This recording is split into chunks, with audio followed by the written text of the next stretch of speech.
PESR institute and college, Prasanna plan, 8 Sundarwadi Chhatrapati Sambhajinagar. भविष्याचे no tension, घ्या आजच ऍडमिशन।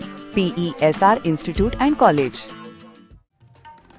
मोर्शीवरून चांदूर बाजारच्या दिशेने टिप्परमध्ये गोवंश जातीचे 15 जनावरे दाटीवाटीने कोंबून वाहतूक होत असल्याची माहिती बजरंग दल कार्यकर्त्यांना प्राप्त झाल्यानं त्यांनी तात्काळ या बाबीची माहिती मोर्शी पोलीस स्टेशनला दिली असता मोर्शी पोलीस स्टेशनचे ठाणेदार राठोड लाठवले यांच्या मार्गदर्शनात मोर्शी पोलिसांच्या पथकानं तत्काळ गोवंश वाहतूक करीत असलेल्या टिप्परचा पाठलाग केला।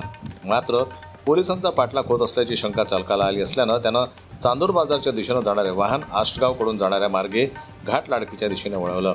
अखेरीस सायवाडा ते घाट लाडकी दरम्यान वाहनातील आरोपीनं वाहन उभे करून पळ काढला। मोर्शी पोलिसांनी वाहनाची तपासणी केली असता एकूण 15 जनावरे दाटीवाटीने कोंबून वाहतूक होत असल्याचं पोलिसांना आढळून आलं। त्यापैकी 2 जनावरांचा मृत्यू झाला असून उर्वरित 13 जनावरांना पोलिसांनी तात्काळ वैद्यकीय तपासणी करून चारा पाणी आणि देखरेखीच्या सोयीने बजरंग दल कार्यकर्त्यांच्या मदतीने येरला येथील गोरक्षणमध्ये पाठवण्यात आलं। प्रकरणाचा पुढील तपास ठाणेदार राहुल आठवले यांच्या मार्गदर्शनात मोर्शी पोलिसांकडून सुरू आहे। जनमत लाईव्ह न्यूज करता मोर्शीहून सोमेश्वर शहाणे यांची रिपोर्ट। मराठी बातम्यांसाठी जनमत लाईव्हला लाईक करा, सबस्क्राईब करा आणि बेल आयकॉनला दाबायला विसरू नका।